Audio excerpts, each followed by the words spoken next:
Hi guys, this is my data protocol. I work at Sunset Elementary School, so I have created a data protocol that is 4 steps, can be used at PLCs, at the beginning of meetings to guide teachers, as well as building leadership meetings and any other place that it could be applicable. Personally, I would be really excited to get a handout such as this, and I think other teachers would as well, because sometimes when we are handed data, it can be a little bit overwhelming. And so to have some steps, guiding questions to help us get to our end goal would be very helpful instead of getting lost in the information, but to use the information. So here we go. So again, Sunset Elementary, 4 different steps. The first step I have is to collect and organize the data on my handout. Find a way to use that information, gain knowledge, and to see data trends. This could be, I put 2 little sidebars. You could use an Excel spreadsheet with coding to see the data trends. I would find that that would be very useful for our MTSS groups and sorting groups that we do every quarter. If not applicable for the coding and data spreadsheet, decide on a different type of assessment or analyzer or screener to be done if need be. The next step is to analyze the data. What is the data telling you? What do you wonder? What do you notice?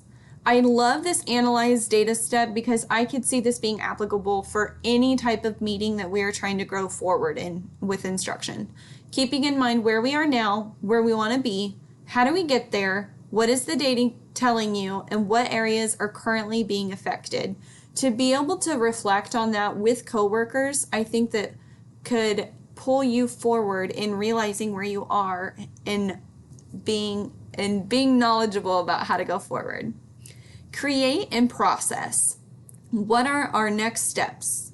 How can we increase student knowledge? Next steps include your instructional strategies that you may attempt, and this to me is more applicable for PLCs, yet it could be for teachers if you're focusing more on the leadership team. Very helpful.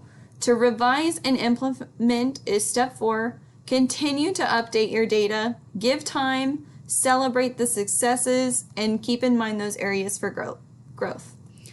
I am closing with our school quote with "Together we soar." So these processes again could be used for PLCs as well as different meetings that could be applicable and going forward. So the teacher handout that I have created kind of aligns with that. You would fill in the date with attendees. These are your more questions that are reflective, and then on the right side you are typing your answer.